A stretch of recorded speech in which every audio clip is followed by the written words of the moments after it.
Então, assim, primeiro eu tinha pensado em escrever, mas depois já nós temos essa questão desse distanciamento que torna os vínculos mais cruéis, né? Aliás, a essência da maldade dessa pandemia é que ela atacou o que há de mais humano em nós, né? Que é a proximidade, a possibilidade de nos abraçarmos, nos tocarmos, de compartilhar as coisas, né? Mas, Então, César, desculpa te interromper. Quem sabe, aproveitando essa questão da proximidade, que não está tão próxima, quem sabe a gente te apresenta primeiro para o pessoal que não te conhece, já que a gente está com tantas pessoas aí. Desculpa te interromper de início, mas acho que vai ser bacana fazer a tua apresentação primeiro, então. Pode ser? pode ser, mas a Magda já disse a coisa que uma das... Fechou o microfone. Diga. Então, assim, ó, vamos lá. Boa noite a todos, pessoal. É com muito prazer hoje que temos a nossa aula inaugural de 2021. Eu vou solicitar a todos que cuidem para ficar com o microfone fechado, tá? Para, enfim, não dar interferências. Vou passar a palavra para a nossa presidente Magda Valls. Por favor. Queridos, então, a gente está brincando aqui, e brincar é sempre uma coisa muito gostosa, muito saudável, mas o nosso assunto é bem sério, né? Eu realmente tinha uma expectativa de que esse ano nós íamos nos encontrar pessoalmente. A nossa casa está tão bonita, a gente fez algumas reformas e não podemos ainda aproveitar isso.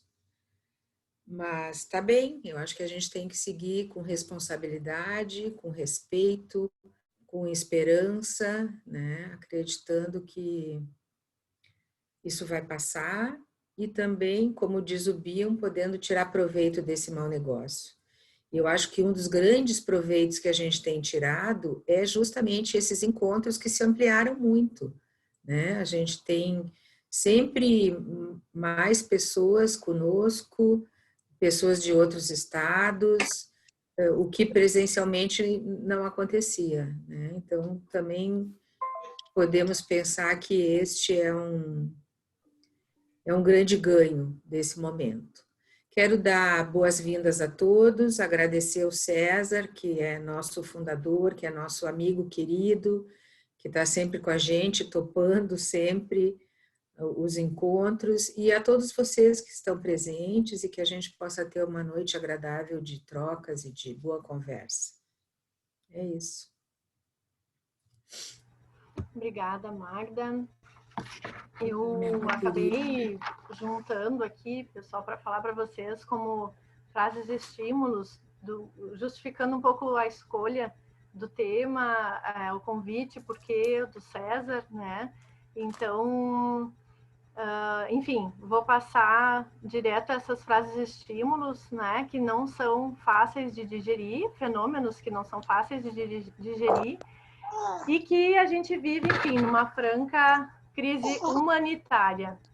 Essa franca crise humanitária vai além de questões políticas ou individuais, tá? Como no estado onírico de vigília, eu transmito a vocês as frases, situações ou palavras. 17 de março de 2021. 2.683.209 mortes no mundo pelo coronavírus. 121.382.067 casos de Covid no mundo. No Brasil, 284.775 mortes até 17 de março. No Rio Grande do Sul, 15.819 mortes. Em 3 de fevereiro, chegamos no pico de 17.704 mortes em um dia no mundo.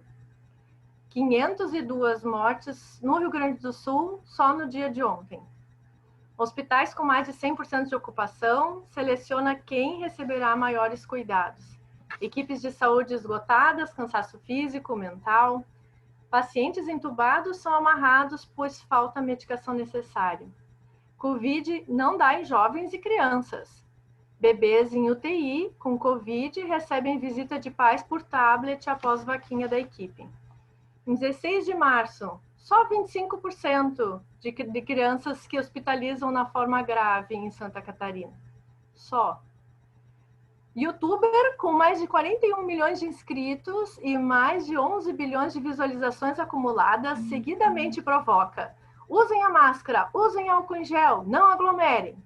O jornal El País publica em 15 de março: Felipe Neto é intimado a depor com base em lei de segurança nacional, herança da ditadura.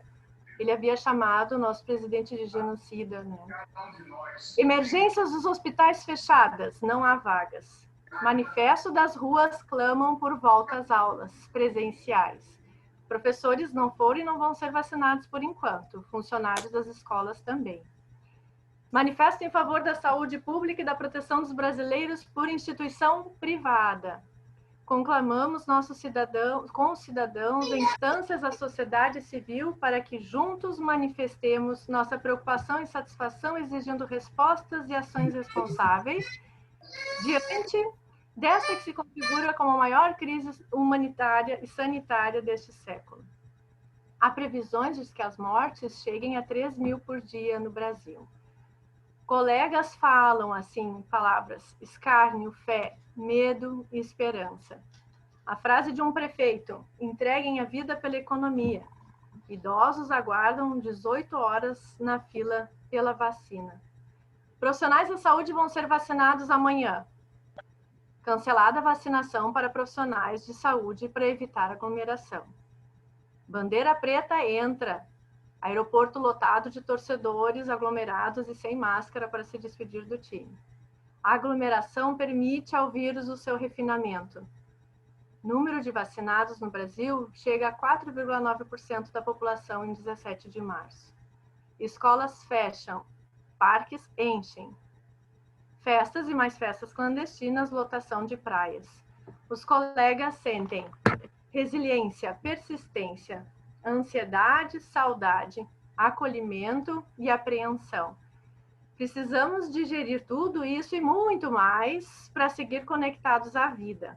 Por isso, pensamos na expertise do César Antunes, psicanalista, membro fundador da Bion, filiado à IPA, membro da Sociedade Brasileira de Psicanálise de Porto Alegre, do Centro de Estudos Psicanalíticos de Porto Alegre, para pensarmos o mundo em que estamos vivendo ou sobrevivendo. O título pensado pela equipe era Terror Sem Nome, ou A Morte Anunciada. Eu achei muito pesado. E o César, com a sua marca registrada, alguns dizem, é conseguir lidar com leveza e humor, até com coisas muito difíceis. Então, já agradecemos o pronto aceite desse desafio. Mas, inevitavelmente, a sugestão do título do César foi O Terapeuta Imundo em Decomposição. Então, ainda como uma tentativa de respirar, insiro o ser terapeuta em um mundo em decomposição. Para quem sabe conversarmos, para abrir espaço para buscar uma composição a partir dessa decomposição. E quem sabe a decomposição pode nos instigar a compor, né? Então, passo a palavra a César, então. Bom, obrigado a Magda e a Vanessa e o Instituto Bion por ter me convidado. Sempre é um prazer conversar com vocês e matar a saudade. Como eu tinha começado a dizer, eu tinha pensado em escrever algo para ter um roteiro, seguir direitinho, mas isso tende a ser muito tedioso e aumentar o distanciamento. E nós estamos vivendo um momento que a gente tem que se aproximar dentro destas condições que o mundo está nos oferecendo, né? A sensação que a gente está vivendo é de claustrofobia, né? Porque a sensação é de estar preso a alguma coisa e não ter para onde fugir. Não adianta a gente pensar, eu vou para a Austrália, eu vou para Nova Zelândia, eu vou para as Ilhas Fiji, lá também tem isso. Então, essa sensação de não ter para onde escapar aumenta a angústia. Associado a isso, esse número de mortos, que outro dia eu, conversando com um amigo, disse que me parecia aquela cena inicial do filme O Resgate do Soldado Ryan. Não sei se vocês lembram que eles estão indo nos lanchões assim para chegar na praia, na Normandia, né? E aí baixa aquela tampa e a metralhadora começa a atirar em todo mundo. E essa é a sensação que eu tenho. Corre, corre. Se a bala não te pegou, continua correndo. Não fica olhando, caiu esse, caiu aquele, corre. Porque é aleatório isso. É aleatório. Se tu ouviu o barulho da bala passar perto do teu ouvido, bom sinal. Mas continua correndo. Essa é a questão, né? Mas, infelizmente, nós vivemos num país que me dá a impressão que a gente corre... Tem uns bichinhos na Escandinávia. Outro dia eu escrevi um texto que saiu no Observatório Psicanalítico sobre as armas, né? E me veio essa imagem daqueles lemingos, que são uns pequenos roedores que, quando a população corre muito, cresce muito, eles saem correndo. E lá tem umas falésias, e eles saltam de lá. É como se fosse uma espécie de suicídio. E eu tenho a impressão que aqui no Brasil é um pouco assim, né? No meio de um aumento enorme de mortes, o nosso presidente toma a decisão. Vou liberar a compra de armas. Em vez de 4, a gente vai poder comprar 6 armas. Se alguém é capaz de me explicar por que alguém vai precisar ter 6 armas em casa, eu já acho que uma arma é um exagero. 6 armas. Será que alguém pensa que é capaz de matar o vírus a tiro? Então, eu tenho a impressão que esse nosso correr não é nem para continuar vivo. É uma coisa quase suicida. Me lembro de uma frase que é antiga, mas que se aplica hoje em dia, que o mundo é composto por um grupo pessimista, hoje em dia no Brasil, acha que o Brasil é um país que está na beira do abismo. Esses são os pessimistas. Mas tem um grupo otimista que pensa que esse é um país que vai para frente. E os realistas acham que os dois têm razão. O que não é um bom sinal. Ou seja, nós estamos na beira do abismo e estamos indo para frente. Então, eu pensei em conversar com vocês sobre como é que a gente chegou nisso. Né? Como é que a gente chegou a esse mundo em decomposição, que não é uma questão só no mundo todo, não é só no Brasil, é o mundo inteiro. Tá? Então, eu vou falar um pouco do tempo. Houve um tempo, vamos dizer, uma pessoa do ano 1000, depois de Cristo, se ele pegasse no sono e pudesse dormir durante 500 anos, e acordasse no ano de 1500, ele não veria a sociedade dele tão diferente assim. Né? Os barcos que ele poderia observar, daquilo que a gente pode chamar da primeira tentativa de globalização, que foi as navegações, eram quase parecidos com da época dele, 500 anos atrás. Mas, se um navegador português do ano 1500 dormisse 500 anos e acordasse agora, ele simplesmente não ia acreditar o que aconteceu. É tudo muito diferente. E isto tem se acelerado cada vez mais. Ou seja, nós vivemos numa sociedade em constante aceleração. O ponteiro dos minutos foi inventado para os relógios por volta de 1700 para ajudar nas navegações, né? Para marcar quantos minutos, né? Você sabe que as coordenadas é dado por latitude e longitude, quanto longe está no lugar. E os relógios só marcavam horas. Só que isso era insuficiente para saber se aquele navio estava próximo de uma ilha, de uma roca, de um coral, e às vezes, quando se davam conta, era tarde demais, por isso até 1700 tinha muitos naufrágios, né? Então se inventou os ponteiros dos minutos. Então a longitude é marcada por tantas horas, tantos minutos, e depois foi se acrescentando segundos. Hoje em dia, nós trabalhamos com coisas muito, em tempo, muito mais rápidas, nanosegundos, né? Uma corrida de Fórmula 1 é definida por este chegou tantos milionésimos de segundo na frente daquele outro. Algo que os olhos não conseguem enxergar, né? Então, vocês vão ver que há realmente uma aceleração a ponto de que o tempo, hoje em dia, realmente passa mais rápido, né? Ainda na minha infância, as coisas demoravam muito para chegar. Entre um Natal e o Natal do ano seguinte, aquilo levava, às vezes, 5, 6 anos para chegar o Natal, né? Entre o Natal e o aniversário da gente, demorava muito tempo. Hoje em dia, é no dia seguinte. O fim do Natal já é o começo do outro Natal. Inclusive para as crianças, né? As crianças também, né? Hoje em dia tem muitos casos diagnosticados de hiperatividade e déficit de atenção com hiperatividade, quando na verdade o que existe é um monte de crianças que tem tantas coisas para fazer que 24 horas não bastam. E eles apresentam insônias, agitações por causa disso. É muita coisa para fazer.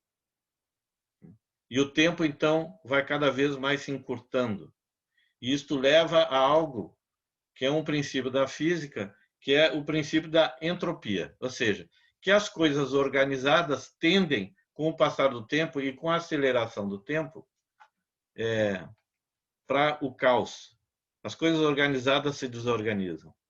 Então, nós estamos num momento em que a aceleração do tempo está levando a isto que nós estamos vivendo, né?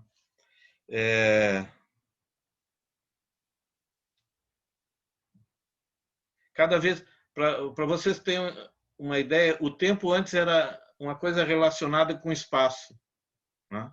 Tempo e espaço era o conceito, né? Ou seja, o tempo era algo que é o tempo que eu vou levar para percorrer uma distância. Tem uma pergunta que o Freud se faz e responde: quanto tempo leva uma análise?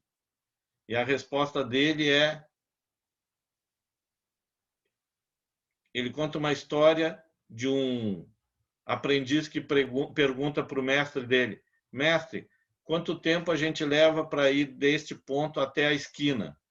E o mestre responde: começa a caminhar, né? Então, o que a gente vê no análise também começa a te analisar. Quanto tempo vai levar? Não se sabe, é variável isso, né? Mas esse tempo, hoje em dia, não é mais medido por espaço. É medido por eventos. E cada vez mais a gente tem mais eventos num espaço de tempo. De tal maneira que o tempo, não só para as crianças, mas para nós também, 24 horas é insuficiente. E cada vez mais nós temos pessoas contando que tem insônia, que não consegue dormir. Por quê? Porque tem muitas coisas para fazer. Tem muitas coisas para visitar. Tem muitos lugares para conhecer. Alguém ia daqui para a Europa, levava uma semana. Aliás, às vezes levava mais. Hoje em dia, se a gente pega um avião que leva 12 horas para chegar na Espanha, a gente acha isso um absurdo. É muito tempo, né? Então, vocês veem que esse processo de aceleração vai causando um mal-estar, né? Se aproxima muito do que o Freud vai dizer do mal-estar na civilização.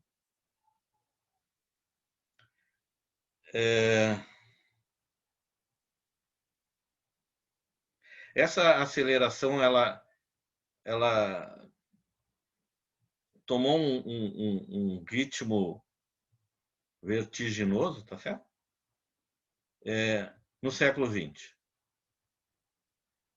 A minha geração, ou seja, as pessoas que nasceram no pós-guerra, aquilo que chamavam de baby boom, inventaram um negócio diabólico, que é a adolescência. Não existia adolescência antes, né? Não existia adolescência como um período, né? Existiam adolescentes, mas os adolescentes eram vestiam como pequenos adultos, né? Vocês veem fotos de pessoas numa festa na década de 50, 40 ou antes, eles se vestiam, as meninas vestiam como a mãe e os meninos vestiam como o pai, né? Na década de 60 começou uma pequena ruptura que culminou com uma invenção da adolescência. E hoje em dia os adolescentes vestem diferentes e os adultos não querem entrar na vida adulta, querem continuar na adolescência, né? Então a gente vai ver às vezes pessoas de 60 anos comprando moto, né, para virar um Easy Rider. Aliás, se vocês veem um bando de gente de Harley Davidson, o mais jovem ali deve ter 60 anos. Isso Freud explica, né? Ou seja, na medida que a potência sexual vai diminuindo, a potência da moto tem que ir aumentando, né? Então vocês vão ver guri de 20 anos, esse anda numa Hondinha 125, mas um senhor já razoavelmente bem sucedido, de 65 anos, ele tem que andar numa Harley de 1.500 cilindradas, potente. Ou num carro conversível, ele aproveita que ele já não tem mais cabelo, e ele compra um carro conversível, um BMW conversível, onde ele anda com a careca ao vento sem estar se preocupando com os cabelos, né? Então, isso é a explicação freudiana por que em um determinado momento as pessoas, como a minha geração, que se recusa a sair da adolescência, né? Então nós temos um choque de geração porque são dois adolescentes, o adolescente pai e o adolescente filho, querendo discutir quem é que tem razão, né? E os pais não querem sair de cena hoje em dia, e os filhos têm que empurrar eles com força. Então, esse também é um problema desse choque de tempo que não dá tempo mais para a gente curtir cada momento da vida da gente.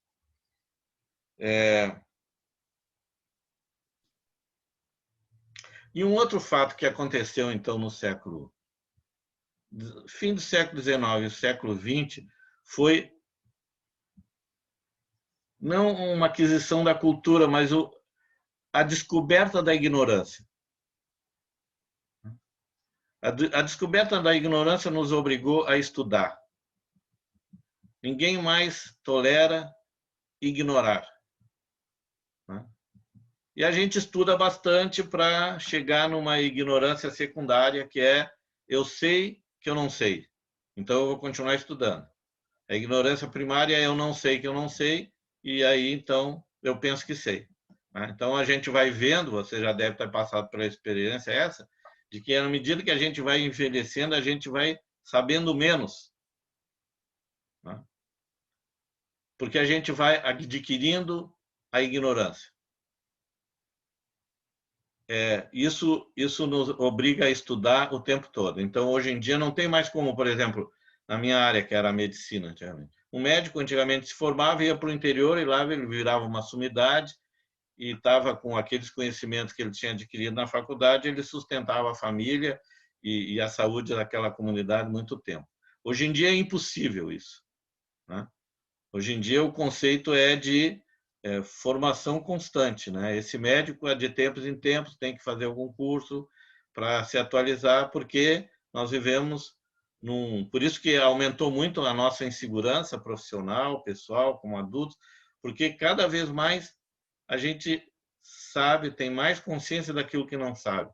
Então, mais angústia a gente fica com medo de dizer alguma bobagem, do medo de enfrentar um adolescente que está nos escutando com o Google na mão, só esperando uma chance de perguntar para o Google se aquilo que a gente diz faz sentido e nos pegar no contrapé, né? A não ser que a gente aprenda a dizer talvez esteja errado. Isso é A gente não tem a obrigação de saber tudo, né? Então, isso fez com que essa aceleração, essa necessidade de saber, criaram novas capacidades. Existem profissões hoje em dia que eu não consigo entender. A pessoa diz que trabalha em tal coisa e eu não faço ideia o que é tal coisa. O que é um influencer? Ou o que faz alguém virar influencer? Né? Ele é influencer ou ela é youtuber porque aparece dançando um funk no TikTok. É difícil de entender. E as pessoas ganham bastante dinheiro com isso. Eu acho interessante, um monte de seguidores, como a Vanessa lembrou, não sei quantos. Para mim, esse rapaz é um ilustre desconhecido, mas que tem quantos milhões que tu falasse? 41 milhões. 41 milhões de seguidores. Jesus teve 12 apóstolos. Esse cara tem 40 milhões. O que ele diz? Se ele é um sábio? Não, é uma outra coisa. Então, assim, surgiram novas capacidades que eu não faço ideia. Uma coisa, por exemplo, a minha geração, o sonho da gente era chegar nos 18 anos e ter um carro. As gerações atuais não querem mais carro. Eles preferem bicicleta. Claro que tem bicicleta. Meu filho é um desses que anda de bicicleta. Né? Tem bicicleta, agora que eu aprendi com ele, que custa 120 mil. Como é que pode? 120 mil. Mas eles não andam mais de bicicleta, de carro, eles andam de bicicleta. Caiu muito o movimento, uma série de fábricas de automóveis fechadas por causa disso. Então, nós estamos enfrentando uma outra realidade. É um momento de transição. E ele pode ser um momento de construção ou um momento destrutivo. Né? Depende da decisão que a gente tomar em grupo.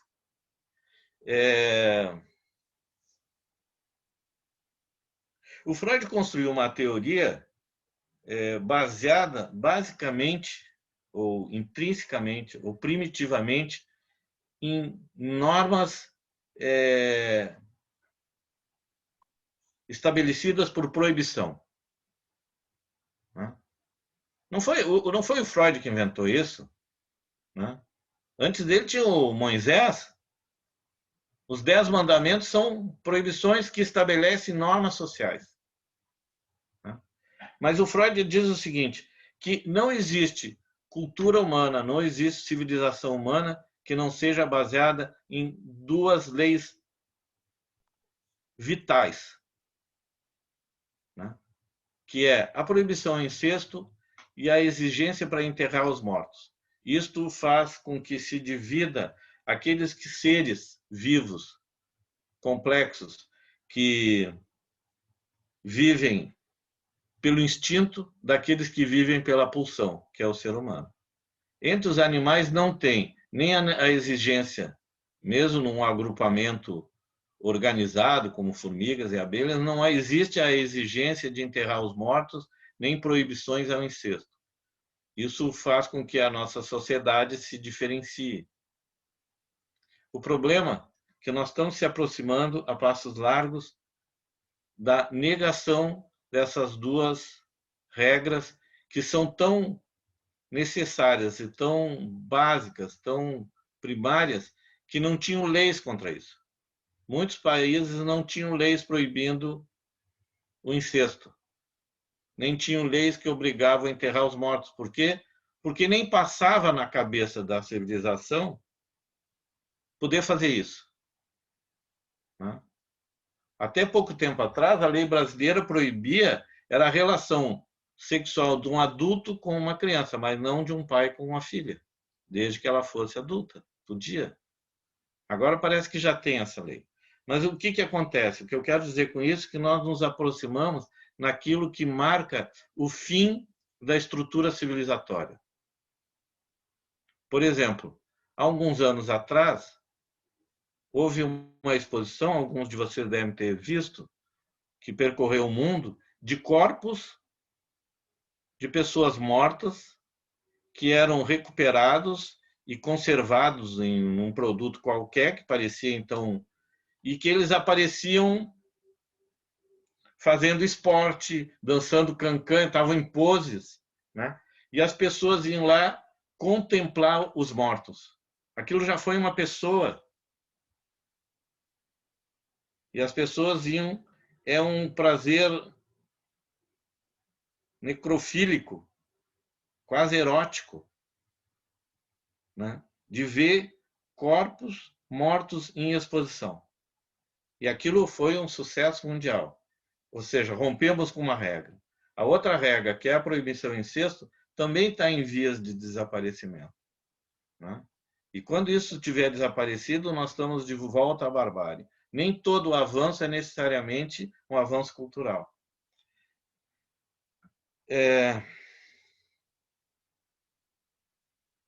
Até poucos anos atrás, vamos dizer, eu acho que a marca que eu quero estabelecer é o século XX. Até o século XX, o ideal humano era a busca de um ideal, né? De modelos que servissem como um marcador do rumo a ser tomado e de um lugar a ser chegado, né? Então, a gente buscava um ideal. Da metade do século XX para o século XXI, não é mais a busca do ideal. Não é de um ideal de ego ou de um ego ideal, mas sim é a busca por um objeto de satisfação, não importa qual é que seja, né? Nas vidas sexuais, o que a gente vê é que já não basta duas pessoas viverem juntos, já tem o que chama trissal e sabe lá quantas pessoas habitam. Então, há uma perda das referências também. O que se busca nessa busca da satisfação não é a busca do prazer, é a busca do gozo. É um desejo marcado pela busca do gozo. Esse desejo marcado pelo gozo é o que o desejo busca é a morte. Isso é claro para todos? O objetivo do desejo é matar o desejo. Então, nessa busca do desejo é um desejo de morte. É não ter mais desejo. Isso faz com que a gente tenha se transformado num eterno insatisfeito. Porque se o objetivo da vida não é mais alcançar um ideal, sei lá, político, religioso, científico, e sim a busca do gozo, né? E a gente vê os adolescentes perdidos porque eles dizem: eu vou buscar uma profissão que me dê prazer, né? Só que uma profissão, por exemplo, uma pessoa gosta de jogar videogame, então ele acha que se ele for técnico em TI, ele vai ser muito feliz com isso. Até que ele descobre que ser técnico em TI não é a mesma coisa que jogar videogame, né? E aí ele se decepciona e quer mudar de profissão. Por quê? Porque quando chega... Porque uma profissão, ou seja, a gente não pode esquecer que um trabalho não é a mesma coisa que jogar videogame. Tem coisas que a gente tem que fazer no trabalho, mesmo que aquilo não vá ser prazeroso para nós, mas é necessário. Então, nós vemos hoje em dia uma quantidade grande, e aparece nos consultórios, de pessoas que assim que tem que fazer uma coisa que eles não gostam no trabalho, quando chega no osso do trabalho, eles querem desistir. E uma coisa que antigamente era vergonhoso, que ter muitos contratos de trabalho na carteira de trabalho, hoje em dia é um motivo de exibição.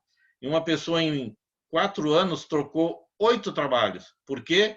Porque toda vez que ela ficou insatisfeita, ela pensa que a insatisfação não é dela, e sim o trabalho que é insatisfatório. O que eles estão fazendo é aquilo que o Freud chama de projeção.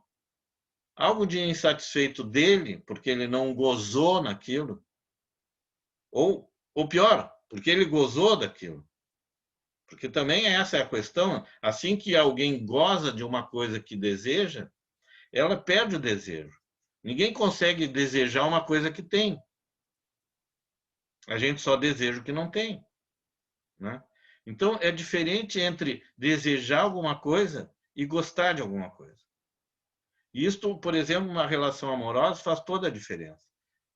Se uma pessoa busca outra só pelo prazer seu, assim que ela consegue atingir esse prazer, ela fica pensando quantos minutos eu ainda tenho que aguentar essa pessoa aqui antes de ir embora.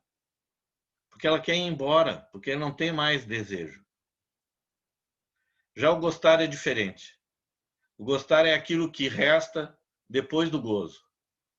É a vontade de continuar com aquela pessoa, de estar, de conversar, de conviver. Então é diferente.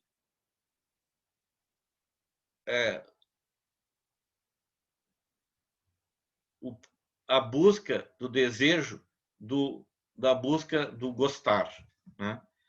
Tem um vídeo até que fala sobre isso. A diferença que ele chama de amor de peixe. Não sei se vocês viram todos esse videozinho, é muito interessante. Que é um rabino conta que ele uma vez estava passando num lugar e viu um cara comendo um peixe. E ele perguntou: por que tu está comendo peixe? E ele disse: porque eu amo peixe. E o rabino disse: deixa eu ver se eu entendo. Tu ama peixe, então tu pega o peixe, tu mata o peixe, tu frita o peixe e come o peixe. Isso não é amor. Tá? Tu gosta é do prazer que o peixe te dá e não do peixe. Né? E nós aqui do Rio Grande do Sul sabemos, eu sempre acho um estranho, né? Tem lá em Tramandaí tem o Festival da Tainha, ou a Festa da Tainha, né? E quem menos aproveita é a própria tainha, né? Porque ela vai ser comida. Isso não é a festa da tainha, é a festa de quem quer comer tainha. Isso não é amor. Isso não é gostar, né? O gostar mesmo é eu atribuo algum valor a alguém. Vamos dizer que para mim um valor seja o humor. Então eu digo, aquela mulher é bem-humorada. Pode ser que ela não seja, mas eu atribuo isso a ela. Então, eu gosto é o que eu atribuo a ela, certo? Então, por isso que o que a gente gosta em alguém é uma coisa que a gente deu. Então, o verdadeiro amor não é uma coisa que eu vou tirar do outro para mim, mas sim uma coisa que eu dou para o outro, eu atribuo ao outro e vou gostar disso naquela pessoa. Então, o verdadeiro amor é um amor de doação e não de aquisição. Eu acho aquela pessoa linda. Pode ser que meus amigos digam, mas como é que tu gosta dessa pessoa? Mas eu atribuo uma beleza para ela. E aí eu vou gostar deste atributo. Por isso que é impossível uma pessoa amar o outro sem amar a si mesmo. E quem diz isso é a Bíblia. Ama o próximo como a ti mesmo. Isso quer dizer que tu tem que primeiro gostar de ti, para depois poder gostar do outro. Se eu busco no outro um outro que me valorize, quer dizer que eu não sei o valor que eu tenho. Eu não tenho valor. Se eu não tenho valor e aquela pessoa me valoriza, alguma coisa está errada com ela.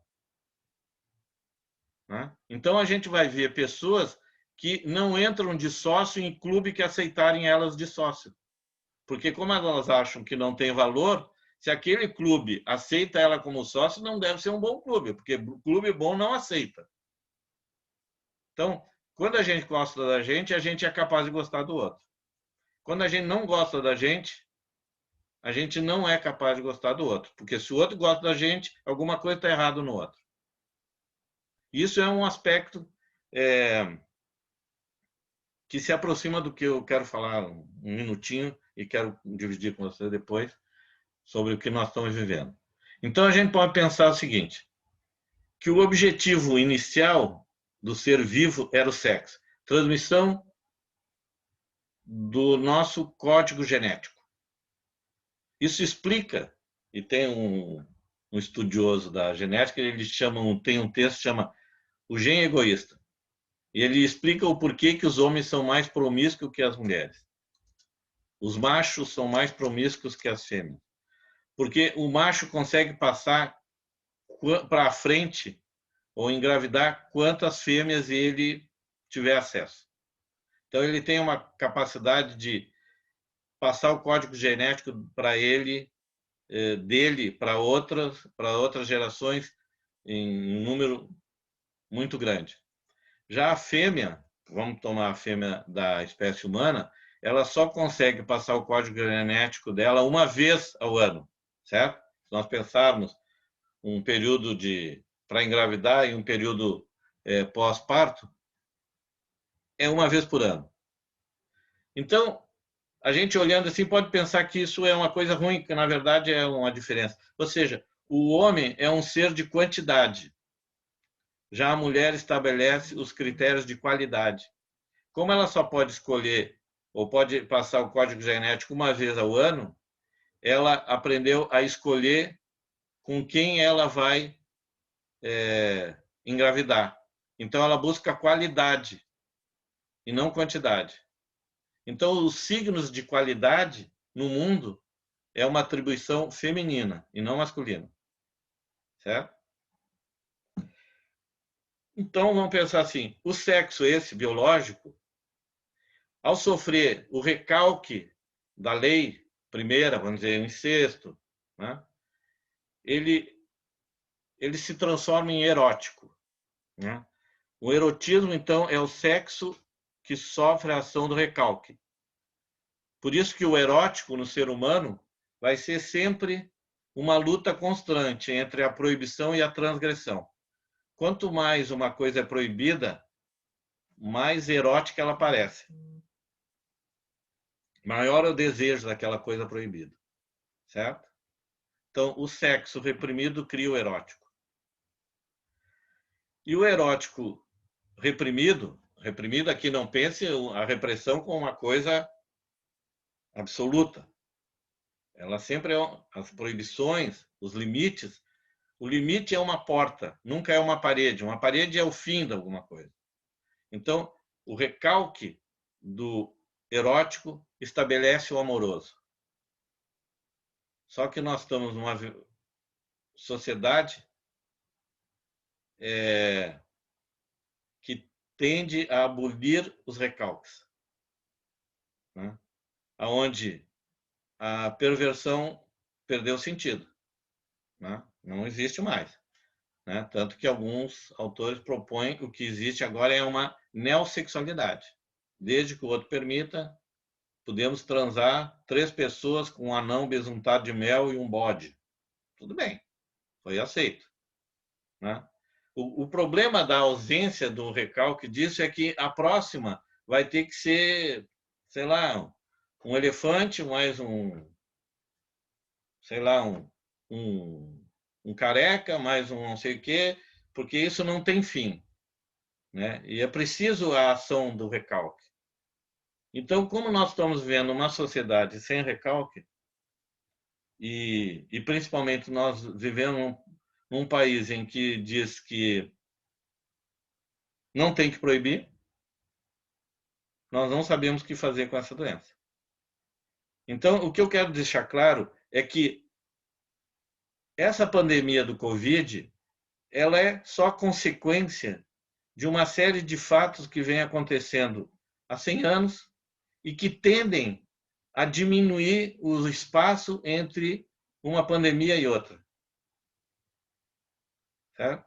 Nós tivemos a última grande pandemia em 1918. Nós estamos tendo agora 100 anos. A anterior, acho que foi a peste negra, deve ter uns 400, 300 anos antes. Porque tudo é permitido, tudo é possível, tudo é relativizado, e a gente vai perdendo a noção do que é um limite. Um limite não é algo fixo, é algo variável. Por isso que o que eu quero deixar claro é que, sim, a gente tem que fazer uma contenção, tem que usar máscara, tem que fazer o afastamento social, não pode fazer festa. Durante um tempo. Eu acho muito engraçado dizer, não, mas se ninguém trabalhar, as pessoas vão morrer de fome. Por exemplo, eu acho engraçado quando eu passo ali no Parcão e vejo um cara correndo sem máscara. E eu sempre fico pensando, será que ele acredita que a possibilidade dele morrer de infarto é maior do que ele morrer de Covid? Porque ele está correndo ali porque ele diz, não, quero manter a saúde, eu quero ter o coração... Mas ele pode morrer de Covid antes. Então, a gente está perdendo a lógica. É a lógica da paixão, né? É a lógica do porque eu quero.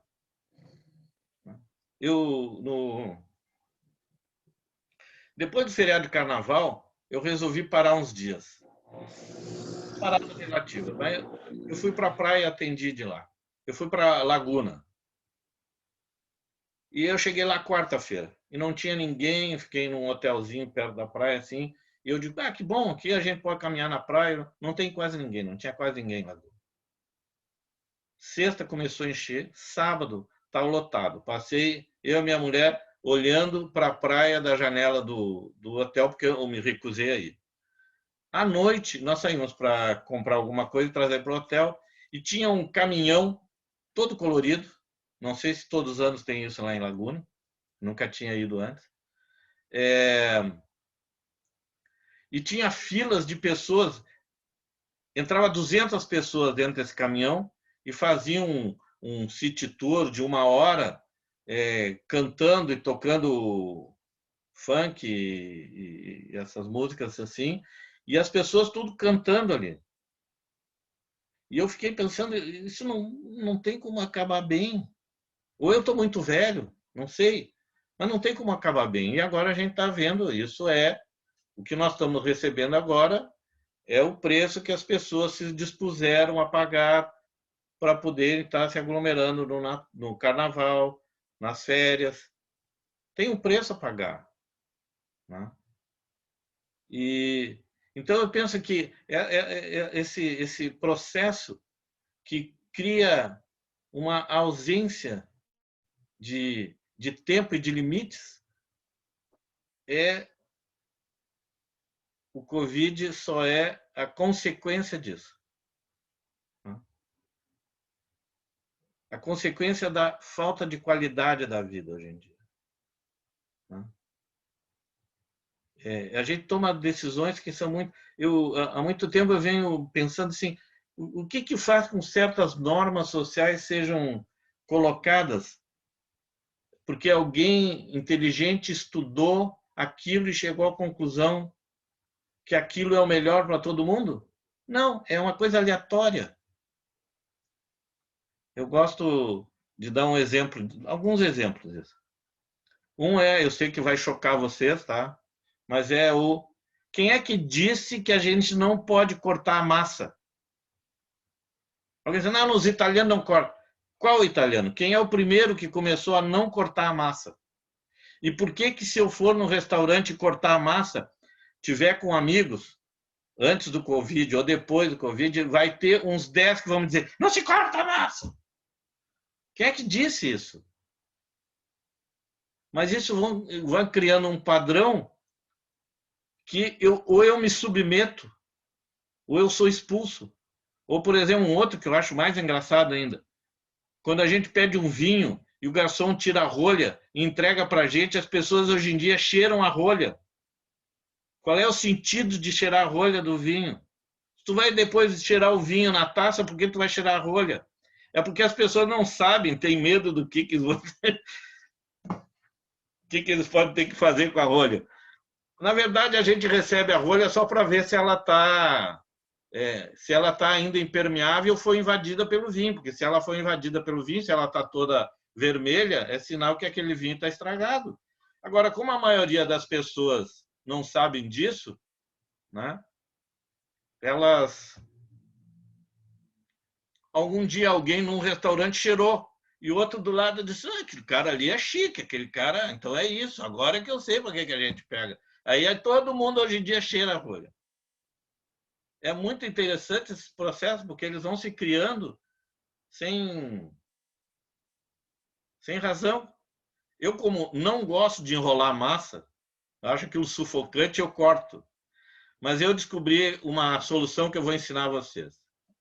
Uma vez eu fui num restaurante de um cara que ele era mais empresário do que alguém que entendia de comida, principalmente comida italiana. Esse restaurante deve ter durado uns 2 meses, em seguida ele quebrou, porque o cara não entendia nada disso. Mas eu sentei, era o primeiro dia dele, eu sentei numa mesa, tinha um casal na mesa do lado.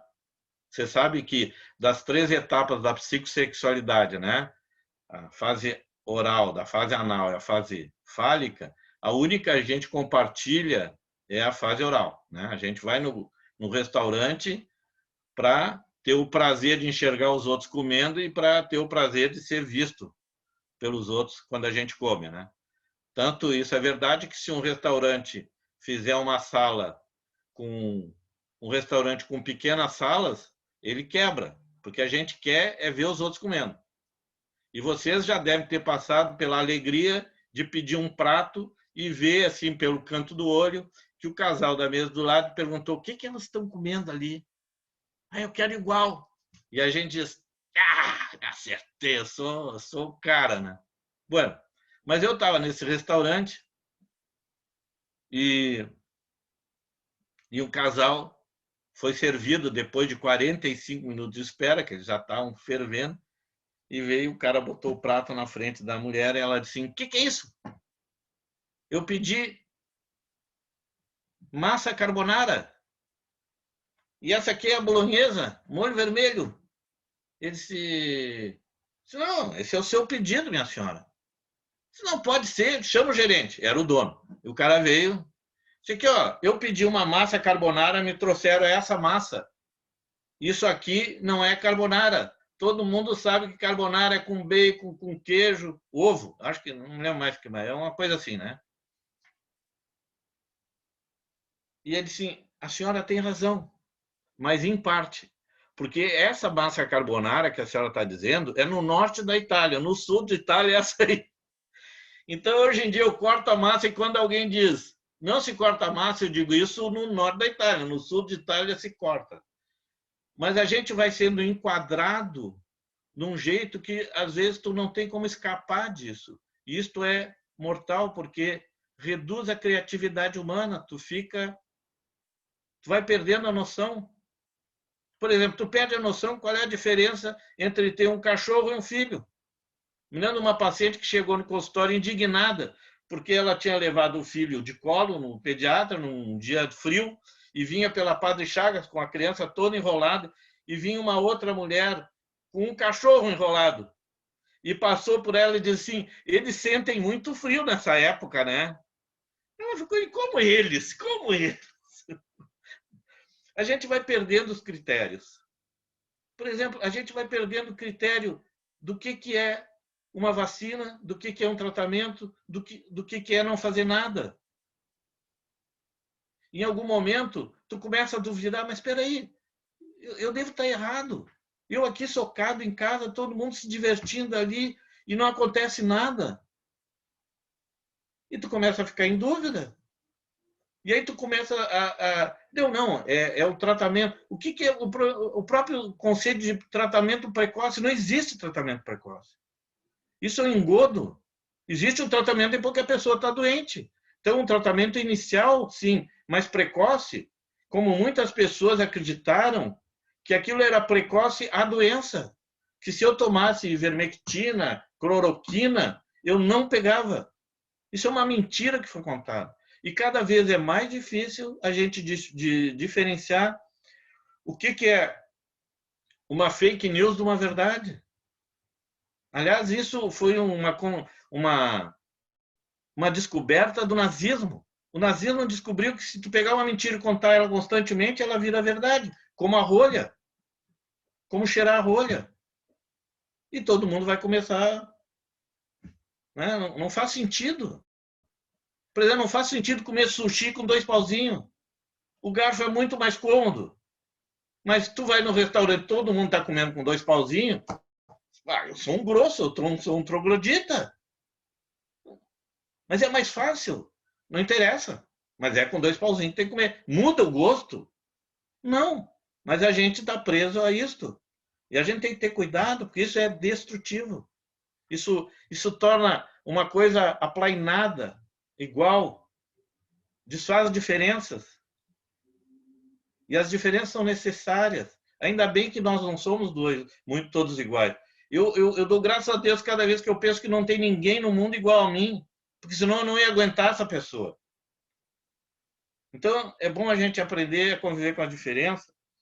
Eu queria depois, no fim, mostrar um videozinho que eu recebi outro dia, eu acho que hoje até. Mas eu vou ficar por aqui. Bom, eu só queria dizer, então, assim, nós estamos vivendo num mundo onde a gente quer matar a vontade e não suportar a vontade. A vontade é um vir a ser, é uma busca e não a morte, porque a morte, o desejo de matar alguma coisa é uma pulsão destrutiva dentro da gente. Tá? Bom, eu tinha escrito mais coisa, mas eu estou me estendendo demais aqui. Ficou chato. Vamos conversar um pouco, tá? O pessoal pode escrever no chat ou chamar, levantar a mãozinha, enfim, várias opções para poder participar junto, né? Ali no Reactions, dá para clicar ali, tem uma mãozinha que a gente clicando ali aparece no vídeo. É melhor que escrever no chat. Ou se quiser fazer uma pergunta pelo chat, se eu souber responder. Ou abrir microfone e chamar também, né, César? Várias opções. Vanessa, eu quero me inscrever para perguntar. Por favor. Na verdade, para falar um comentário, é mais uma evocação do que uma pergunta. Ótimo.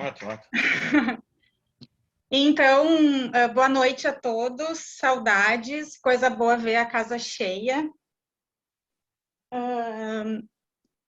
E, Vanessa, em primeiro lugar, como diretora de ensino do Instituto Bion, eu quero te dar os parabéns, porque me alegrou muito te ouvir, trazendo essas notícias, que eu acho que tu já introduziu a conversa que o César continuou, quando tu leu todas essas notícias que parecem ficção, não parecem reais, né? E eu fiquei me remetendo a duas coisas. A primeira, do quanto nessa responsabilidade que a gente tem aqui na formação do Instituto Bion, da gente poder pensar nessa relação entre a clínica e a crítica da cultura. Então, eu acho que tu deu um pontapé inicial maravilhoso, porque era isso que o Freud fazia, né? Ele fazia essa costura entre a clínica e a crítica da cultura. Então, quando tu traz essas notícias que são interrogação, que são possibilidade da gente pensar e de refletir, eu acho que isso abre caminhos muito potentes para a gente seguir se interrogando, assim. Então, eu queria te dar os parabéns, acho que foi muito legal. E, César, foi muito bom te ouvir. Tu não vai lembrar de mim, mas eu lembro de ti, de alguns congressos da FEBRAPSE, tu e a Augusta Gershman, nos intervalos e nos coffee breaks, divertindo a turma. Renata, eu não lembro de mim. Mas, enfim, eu só queria dizer assim, que foi muito bom e importante te ouvir, acho que tu trouxesse coisas super importantes. E o que eu queria, enfim, assim, destacar, compartilhar, é que eu fiquei pensando nessa ideia do absurdo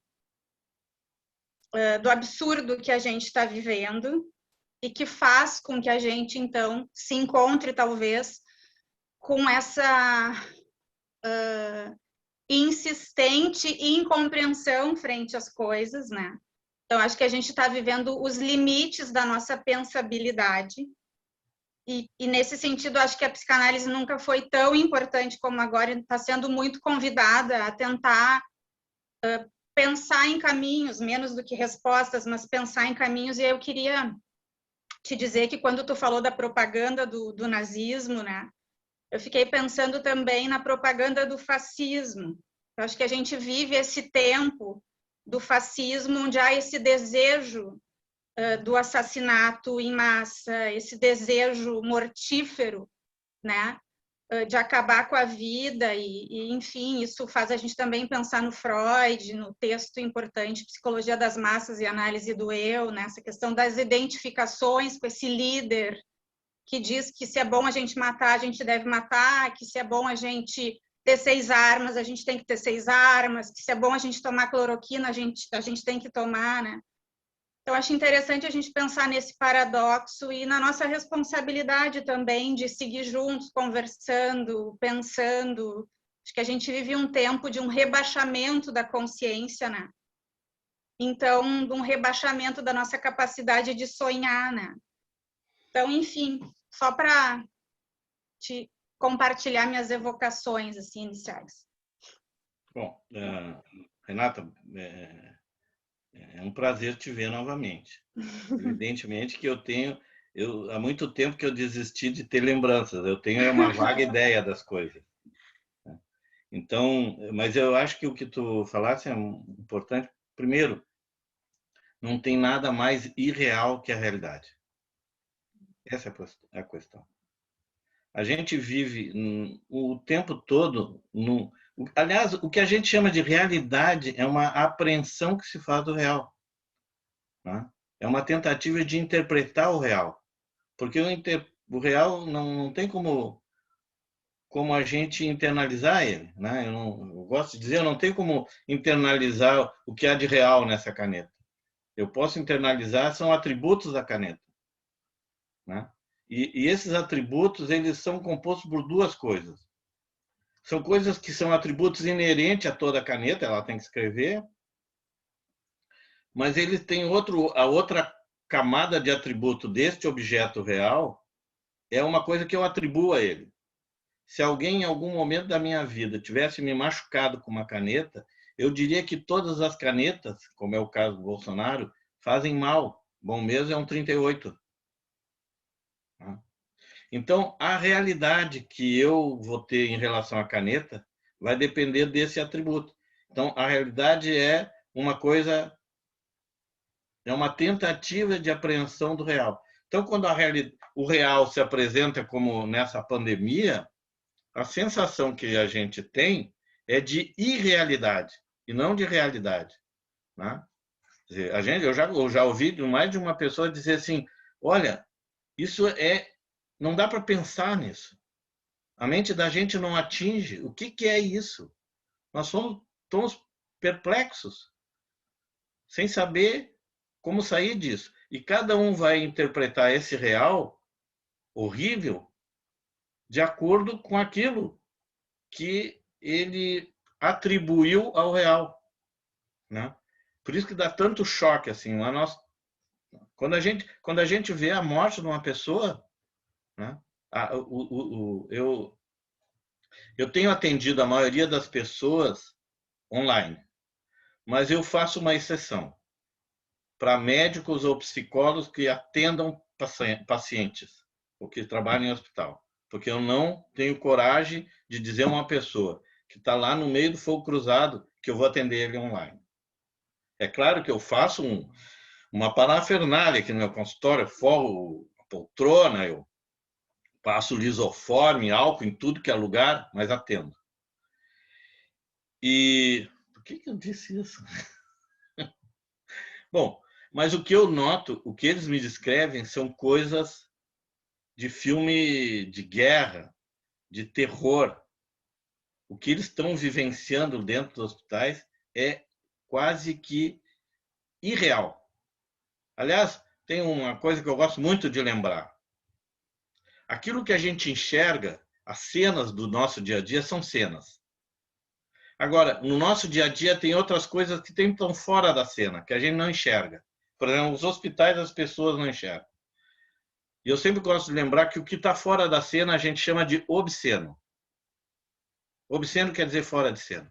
E o que está acontecendo dentro dos hospitais, com pessoas que têm que ficar 4, 5 dias sentados esperando o oxigênio. Já estão, antes só estava esperando um leito, agora já estão esperando o oxigênio. Para ir para uma cadeira receber oxigênio. Para depois, quem sabe, chegar numa cama para receber a máscara de oxigênio. Na expectativa que não chegue na intubação é obsceno. A gente se acostumou a imaginar que o obsceno ou que o pornográfico tem a ver com sexo. E eu tenho um exemplo, para mim, nítido, que não é só sexo. Vou dar o exemplo disso. Um filme do Mel Gibson chamado Paixão de Cristo, acho. Alguém lembra como é aquele filme dele? Tu lembra, Magna? Bom, é um filme em que, se alguém lembrar, por favor, me ajude, porque eu não lembro o nome do filme. Eu acho que é Paixão de Cristo. Paixão de Cristo É Paixão de Cristo. quando Cristo foi crucificado, né? Isso. Eu não sei se alguém viu aquele filme. Mas aquele filme, apesar de contar a história de Cristo, ele é um filme pornográfico. Vou explicar o porquê. O que é o pornográfico? O pornográfico é o detalhe. Um filme de sexo pornográfico, ele mostra detalhes. Às vezes tu é capaz de ver todo um filme e tu não sabe a cara do autor, mas tu sabe como é que é o pênis dele. Porque é o detalhe. Certo? Este filme tem detalhes que são pornográficos. Por exemplo, tem uma cena... Eu não vi o filme, tá? Então pode ser até que tenho exagerado quem me contou. Mas diz que tem uma cena em que ele é pregado. E aí aparece o prego entrando na mão e saindo daqui do lado. E aqui no prego, aqui na ponta do prego, corre uma gota de sangue. Isto, nem os antigos moradores da Palestina, quando iam assistir uma crucificação, enxergavam. Ou outra cena, parece que ele está sendo chicotado e o chicote arranca e salta um pedaço da musculatura das costas. Isso é o que faz o pornográfico. E o pornográfico é o detalhe. E nós estamos...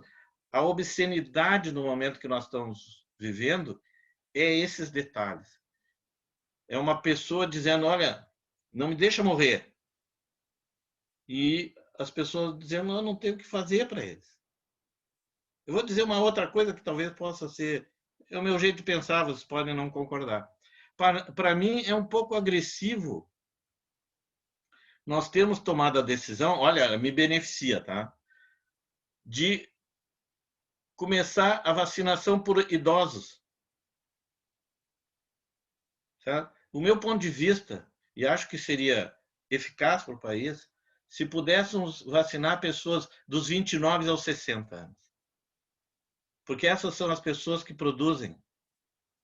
As pessoas mais velhas poderiam aguardar, elas já estavam confinadas mesmo. Mas como se tinha pouca vacina, vamos começar por lá, vamos... Tá bem, é um gesto humanitário, mas numa pandemia a gente não pode ser humanitário só. Eu sei que disseram que não tem nada a ver o que eu vou falar, tá? Mas, em parte, este estado que nós estamos vivendo agora no Rio Grande do Sul, em parte, é fruto de um gesto humanitário de trazer doentes de Manaus para ser atendido em Porto Alegre. Como é que seria a ação numa pandemia? É pegar e mandar médicos para atender eles lá e deixar as pessoas doentes naquele lugar. Eu me lembro como me choquei quando numa cadeira de ética médica, o professor perguntou para nós, num acidente de ônibus, tem várias pessoas machucadas. Aonde é que a gente começa a tratar? Os que estão mais graves ou os menos graves? E todos nós dissemos os mais graves, vamos salvar esses. E ele disse, não, eticamente isso é errado. Nós temos que primeiro tratar os menos graves para que eles sobrevivam e aí depois nós vamos tratar o mais grave. Porque se tu começa no mais grave, tu pode passar 3 horas tentando ajudar aquela. E aqueles que estavam menos machucados vão piorando. Então, a ética se aproxima um pouco da lógica. A ética não é moral, ela é ética. Então, nesse meu ponto de vista, talvez seja, eu estou preocupado com o país. É claro, isso significa eu correr risco, porque eu já estou mais para os idosos do que mais jovens. Mas talvez tenha que ser isso. Agora mesmo na Europa, chegaram à conclusão que a vacina Oxford apareceu muitos idosos tendo tromboses e acharam que era da vacina. Depois foram estudar e disseram, não, umas pessoas de 90 anos não é muito raro ter trombose. Não tem relação com a vacina. Tem a ver com a idade. Mas está bem. A gente tem que fazer escolhas. Eu estou querendo ser polêmico, provocar vocês, talvez. Não quero ser cruel. Eu estou pensando no todo. Fala, Magda. Eu tentei botar a mãozinha ali, mas não, só tinha uma mãozinha de positivo. Bom, primeiro te agradecer, César, essa tua capacidade de falar simplesmente de coisas tão importantes e tão profundas. Eu me sinto assim emocionada com o que a gente está vivendo e sobrecarregada com essa responsabilidade e pensando o que mais, o que a gente pode fazer. E tu consegue fazer uma costura, assim, uma construção de uma ideia própria, de um percorrido, assim, da tua vida, da psicanálise na tua vida, das tuas experiências, né? O que facilita a gente a ouvir essas coisas que são tão pesadas e tão difíceis e também propicia que a gente experiencie e passe a acreditar, né, nisso de uma forma menos teórica, vamos dizer assim, né?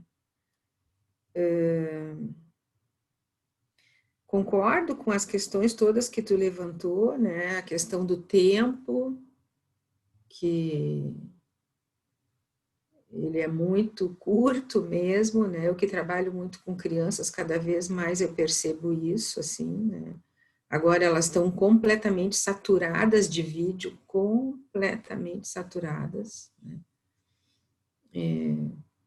Hoje ainda atendi uma pequena de 8 anos que eu perguntei, que ela começou a dançar na frente da tela, e eu perguntei para ela se ela tinha voltado à aula de dança. Ela disse, não, tu sabe que meus pais decidiram que o ano passado eu tive muitos compromissos. E esse ano, então, eu vou ficar só com a escola e contigo.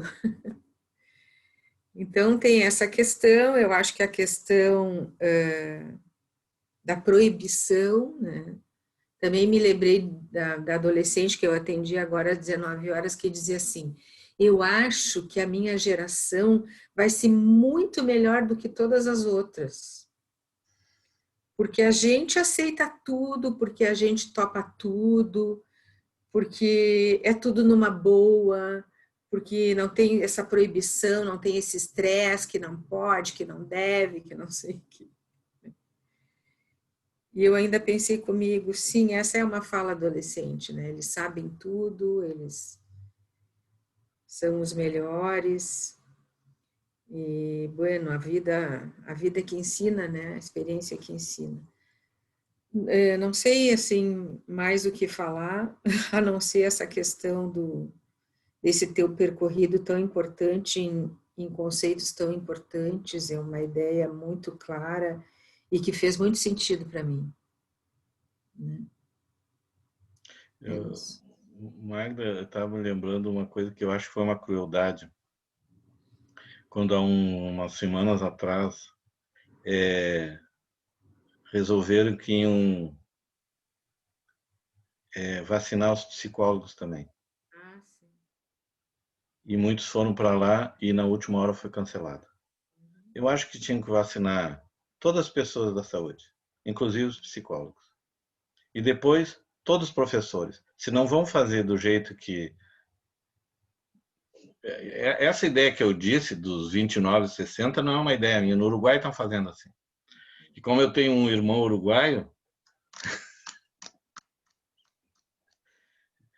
eu admiro muito as decisões uruguaias. Isso é uma brincadeira nossa aqui. Mas depois eu acho que tinha que vacinar os professores. Porque aí as crianças podem ter aula. Para elas está sendo uma perda que eu não sei quando é que elas vão poder recuperar isso. E não funciona online com elas. Não funciona. A gente está tentando adaptar. Nem o tratamento funciona, não funciona o aprendizado e não funciona a análise, na minha opinião, não funciona. A gente faz alguma coisa parecida, ou mantém e alimenta um vínculo, mas... É o que resta. Mas por que eu não estou dizendo que tinham que vacinar os psicólogos, porque eu estou com psicólogos aqui. Eu digo isso porque hoje ainda estava dando um seminário clínico lá na Brasileira, e uma colega então levou um caso de uma paciente em que a paciente, essa colega tem um filho de 4 anos. E a paciente conta da filha dela de 4 anos que morreu. De um dia para o outro. E nós éramos 10 e todos nós choramos. Ou seja, o idiota que disse, mas estão atendendo online, isso é contagioso. Isso é contagioso. Identificação projetiva maciça é contagiosa. A gente sofre. E se a gente está vacinado, pelo menos a gente tem um pequeno alívio.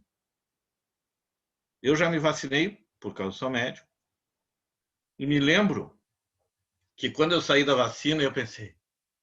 Tem um filme do Woody Allen que é muito legal, em que um médico diz para ele que ele está com um tumor no cérebro. E ele entra em pânico e sai a procurar uma religião que pudesse salvar a alma dele. Então, todo o filme ele passa procurando. E vai no budismo, vai no católico, ele era judeu, e não encontra conforto em nenhuma delas.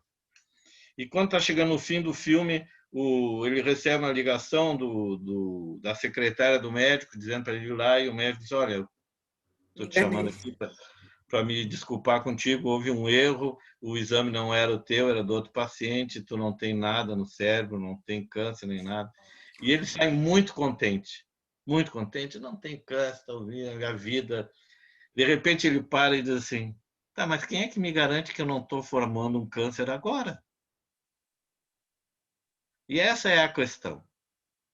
Né? Então, a primeira reação é, estou vacinada, estou imune. Né? Com a sensação que a vacina é uma espécie de teflon, que nada vai pegar em mim. A segunda reação é assim, não tem isso. O vacinado pode pegar a doença. Ele tem, claro, uma grande chance de não ficar tão mal, mas ele vai transmitir. E eu não ia me perdoar se eu transmitisse para as pessoas que eu gosto. Então, não tem saída, a não ser a gente se ajudar mutuamente. Se vocês me dão um minuto, eu vou mostrar um filmezinho para vocês que eu recebi. Não sei se foi do meu irmão. Eu tenho como ter acesso aqui, hein, Rafael? Compartilhando tela. Eu vou ver aqui. Acho que sim. Tu tem que autorizar. Vou ver aqui. Tá, enquanto tu faz isso, eu procuro aqui. Tu pode testar também, César, no teu share screen, se vai compartilhar a tela ou não. Tá, eu só vou primeiro achar o... Peraí, não tá aqui. É que eu me lembrei que eu achei isso.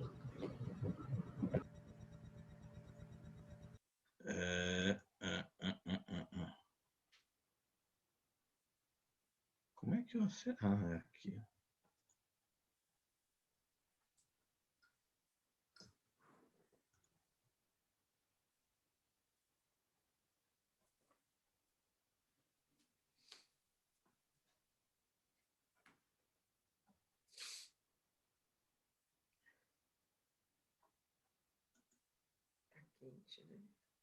Tá.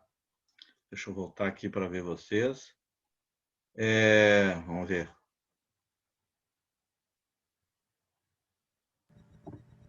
Não, está desabilitado. Apertou e não deu? Agora deu. Agora deu.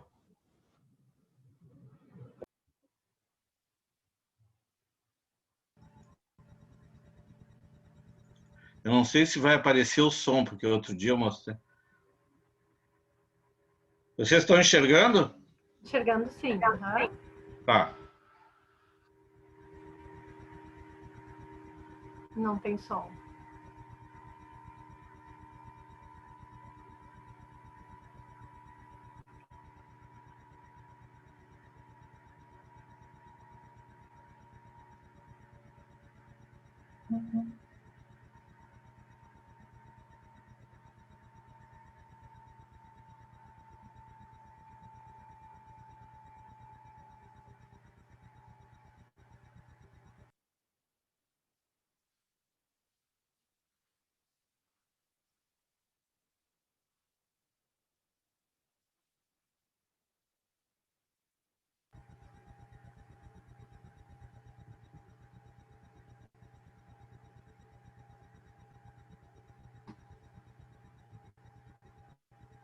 Fantástico.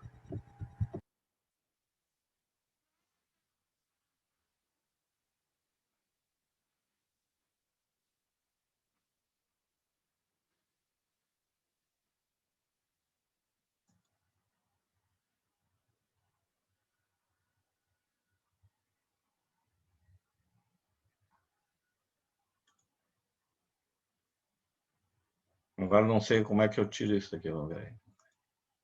Tá.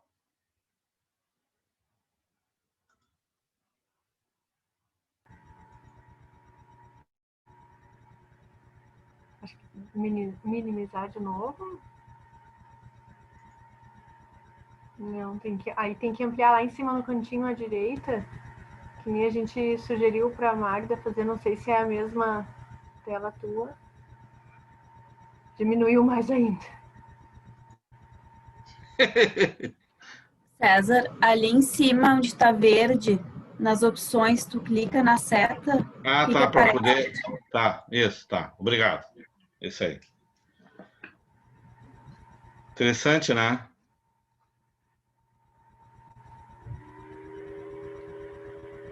Muito, né? Dá vontade de ter. É como se fosse um tratamento de choque, né?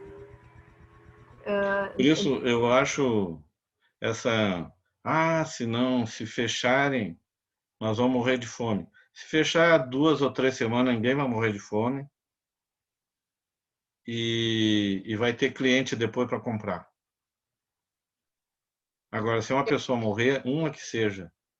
Tem uma poesia, se não me engano, do John Donne, que diz que nenhum homem é uma ilha. Todos nós fizemos parte de um continente. Por isso, não perguntem por quem os sinos dobram quando morre alguém. Eles dobram por ti, né? Cada um que morre é uma falha nossa, né? Infelizmente, nós estamos mal de líder, mas foi nós que escolhemos, azar. Agora nós temos que engolir essa. E o que a gente tem que aprender é a não escutar.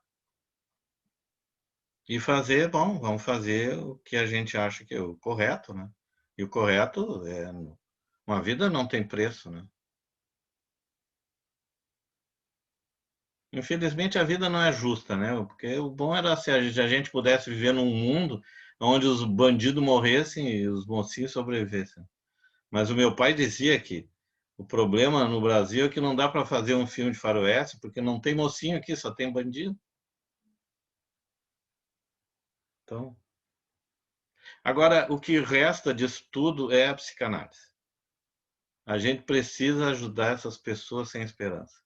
Essa história dessa colega que eu falei, que ela trouxe esse caso, né?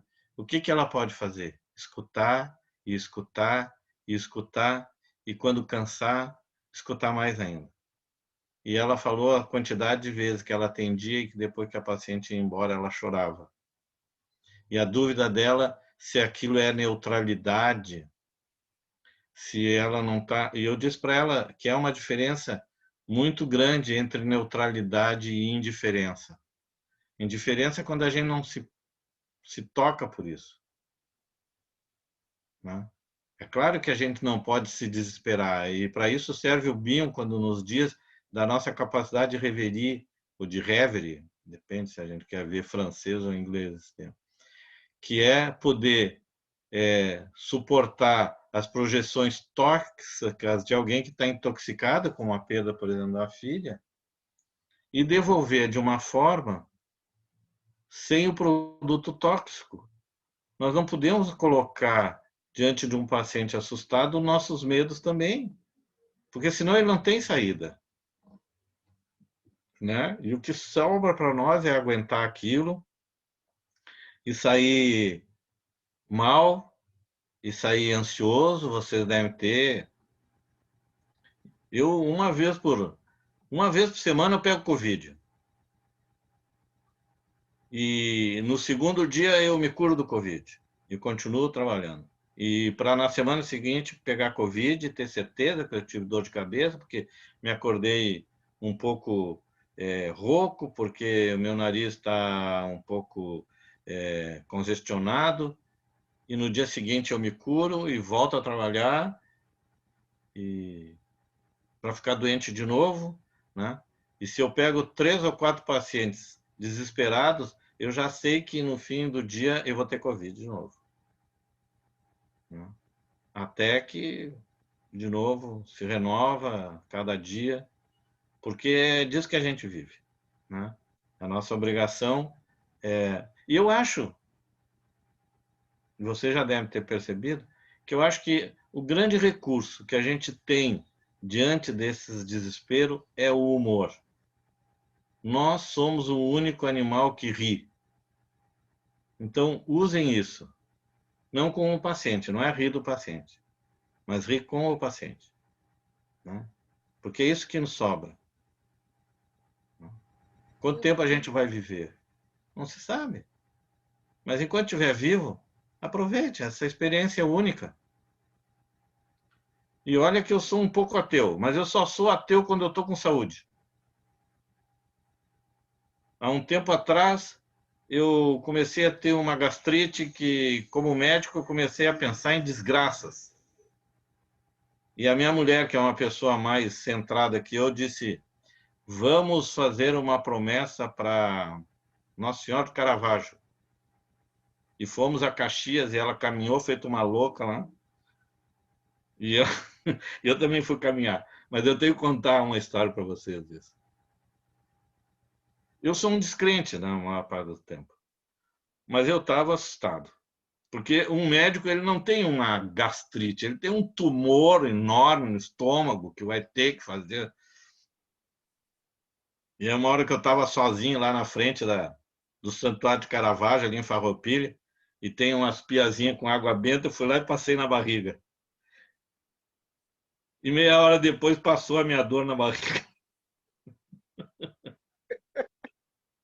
Então, sei lá, né? Se mal não faz, né, César? Claro que não tem contraindicação. Eu acho que o que nos sobra é a esperança. Então, quando nós estamos diante de um paciente que está sofrendo muito, e ele disser, eu vou tomar passe, mas vai. Quem é que disse que tomar passe é mais absurdo que acreditar que um pedacinho de pão assim é um corpo de Cristo? E os católicos acreditam que aquilo ali é um pedaço de corpo de Cristo. É só que como a gente é muitas vezes criado dentro de uma religião, a gente pensa que aquela sim é, a dos outros não é. Mas a nossa, a dos outros é meio primitiva, mas a nossa, mas é igual. E tá bem. E a minha mulher diz, vamos ao Caravaggio? Claro que vamos, estou topando qualquer coisa. Por isso que eu disse para vocês, um ateu é um cara com saúde. Assim que ele dá um espirro, ele já começa a rezar, né? E nós vamos ter que ajudar ele, não é atacando isso. Então tem duas coisas, a fé e o humor. E o humor é uma forma boa de lidar com essa desgraça, né? É o que nos mantém o entusiasmo com a vida.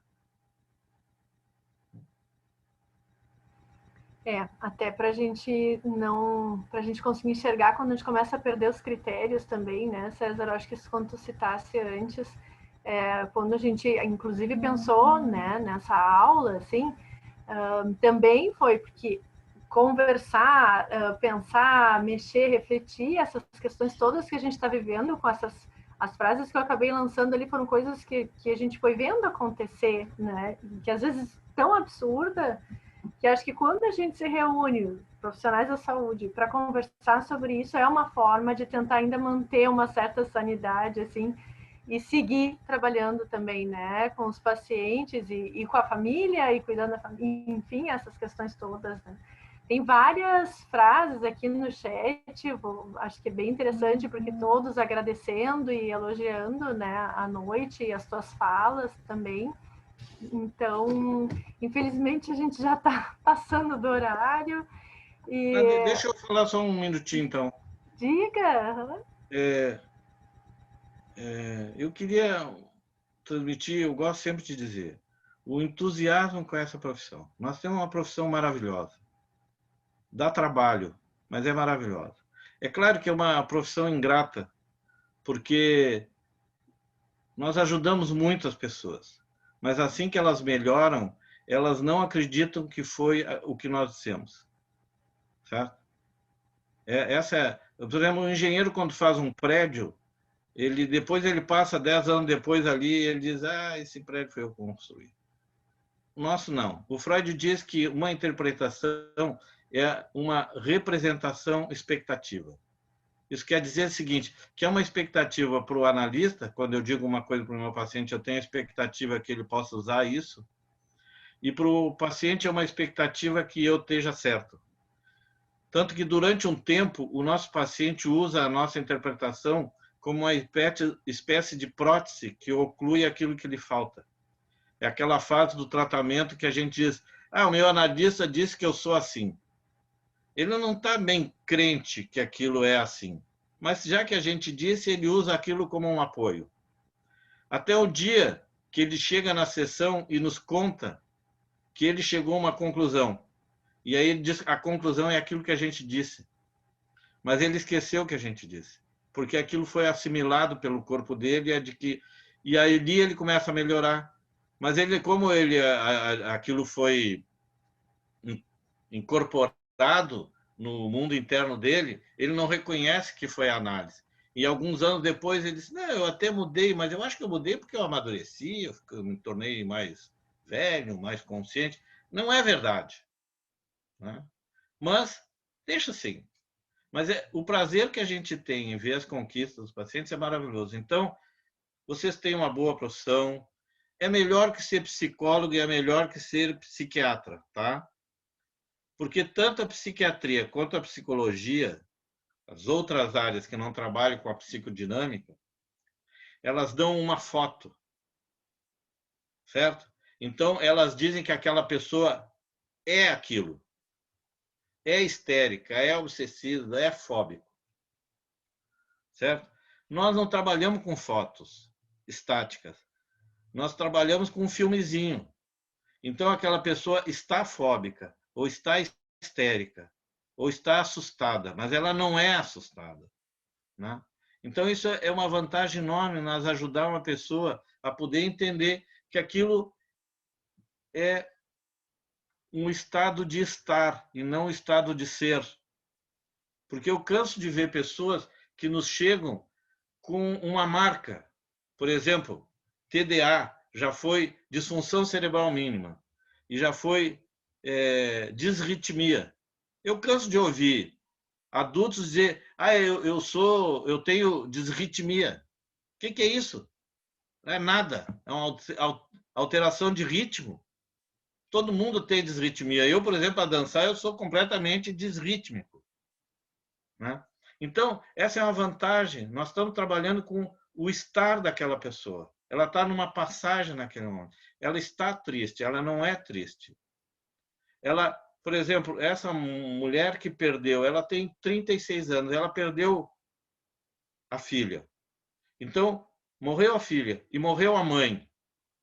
Mas a mulher não morreu. A mãe está morta. Mas ela não é morta. Ela pode ser mãe de novo. E essa é uma vantagem da gente ver as coisas de uma forma dinâmica. Então, aproveitem, vocês estão numa baita profissão. Dá trabalho, é verdade, como todas elas dão. Não é só filé, tem osso também. Mas é legal. Aproveitem isso. Isso é quase uma droga, a gente fica viciado nisso. A gente tem que cuidar até para não ficar interpretando os outros. Não interprete os outros fora do consultório, tá? É uma agressão. É como o cirurgião ir para uma festa com um bisturi na mão e ficar cutucando a bunda dos outros. É uma agressão. Mas dentro do consultório é necessário, é o instrumento de vocês. Então, não deixem que ataque nem a vocês, nem o instrumento de vocês. É bem legal isso. Só tem que ter paciência, mas é o que a gente pode fazer, né? Ter paciência. Quem tem paciência, tem paciente. É verdade. Então, tá. Muito obrigada. Bom, eu queria agradecer a você por essa paciência. Espero que não tenha sido tão chato assim. Eu posso falar das experiências que tive, né? E das coisas que eu aprendi ao longo dessa caminhada. Mas pode ficar certo que não é por inteligência, é só porque eu tenho mais tempo de praia que vocês. Mas maravilhoso, uma noite muito agradável. Eu acho que realmente o objetivo foi super alcançado em tornar leve algo que é tão pesado e tão difícil, né? Que fica na loucura. Diga, Magda, agora conseguiu achar a mãozinha? Batendo palma, ótimo. Vanessa. Oi? Não, eu só quero comentar então que foi gravada essa atividade, então convidar todo mundo depois no YouTube, enfim, compartilhar, né, essa atividade que a gente teve hoje da aula inaugural, para quem não teve a oportunidade de estar aqui, poder ter acesso, né, a essa atividade, esse conteúdo, e agradecer muito ao César aí pela fala. Eu acho que a gente começou, estou convencido que a gente começou muito bem, assim, as nossas atividades do Instituto Bion desse ano, um ano, né, com muitos desafios pela frente, e que tudo que tu trouxe, né, César, acho que dispara muita reflexão, muitas aberturas para que a gente possa construir algo novo aí no caminho, né? E também, como destacou a Renata, gostei muito, Vanessa, da tua fala, com essas informações, vamos dizer assim, né, que tu trouxe no início, porque eu pensei em informações, porque logo que tu começou a falar, eu lembrei daquela fala do Bion que as verdades são para o psiquismo como alimento para o organismo, né?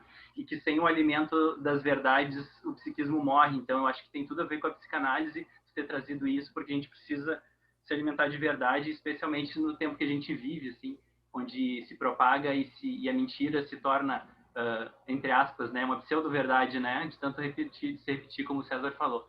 Então, é isso. Rafael, Obrigado. Essa história de gravar me deixa muito assustado, porque um erro gravado é um erro histórico. Exatamente. Tu vai entrar para a história pelo erro ou pelo acerto, né? Certo, Bom, Obrigado, eu que agradeço vocês e o prazer de estar com vocês e bueno, espero que a gente volte a se encontrar várias vezes. Eu tenho que confessar uma coisa, né?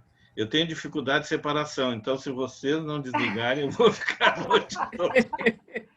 Tchau, Sérgio. Muito obrigada. Beijo. Por favor, me libertem desse compromisso. Tchau. Boa noite. Tchau. Obrigada, César. Obrigada. Eu que agradeço. Tchau. Tchau, César. Obrigada, Instituto. Tchau.